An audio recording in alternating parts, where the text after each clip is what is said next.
اللہ کے رسول محمد صلی اللہ علیہ وسلم کے بارے میں عبداللہ ابن عباس بیان کرتے ہیں، سنن ترمذی کی صحیح حدیث ہے، کانا یبیت لیالی المتتابعہ واہلہ لا یجدون عشاء، ایسی کنٹینیوس راتیں گزرتی تھی جس میں ان کے گھر والوں کو ڈنر تک نہیں ملتا تھا۔ اگر ہم میں سے کسی کے ساتھ ایسا ہو جائے تو لوگ پتہ نہیں کیا بولنے لگیں اوپر والے کے بارے میں۔ ہم دیکھتے ہیں کہ ان کی وائف عائشہ رضی اللہ عنہا بتاتی ہے، صحیح بخاری کی حدیث ہے، کہ کان نبی صلی اللہ علیہ وسلم اشترى طعاما من یہودی ورہنہ درع من حدید، نبی صلی اللہ علیہ وسلم نے ایک یہودی دکاندار سے کچھ کھانے کے لیے اناج کریڈٹ پر خریدا اور گروی اپنی ڈھال کو رکھ دی، اپنی جو لوہے کی ڈھال تھی اسے گروی رکھ دیا۔ صحابی رسول نعمان بن بشیر بیان کرتے ہیں کہ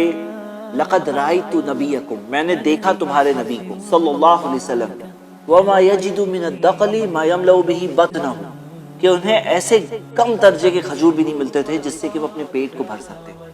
ایک بار عمر رضی اللہ عنہ نے ان کی کم پوزیشنز کو دیکھ کر ان کی آنکھوں میں آنسو آ گئے، دیکھا کہ چٹائی کے نشانات ان کے جسم پہ آئے ہوئے ہیں، تو نبی صلی اللہ علیہ وسلم نے کہا یا ابن الخطاب، اے خطاب کے بیٹے تم کیوں رو رہے ہو؟ کہا نبی صلی اللہ علیہ وسلم وہ کیسر اور کسرا فی الثمار والانہار، باغات میں ہیں، نہروں میں ہیں، وانت رسول اللہ، آپ اللہ کے رسول ہیں اور آپ کا ایسا حال ہے، آپ کے پاس صرف اتنی سی چیزیں ہیں۔ نبی صلی اللہ علیہ وسلم نے کہا الا ترضیٰ، کیا تم خوش نہیں ہو ان تکون لنا الاخرہ ولہم الدنیا، ہمارے لیے آخرت ہے ان کے لیے دنیا ہے۔ تو یہ بات کو سن کر عمر رضی اللہ عنہ خود متاثر ہوئے، کہا کہ ہاں ہم راضی، یہی تو تربیت تھی۔ سبسکرائب کیجئے ہمارے چینل اور دبائیے بیل کا آئیکن تاکہ آپ کو ریگولر نوٹیفیکیشن اپڈیٹس مل سکے۔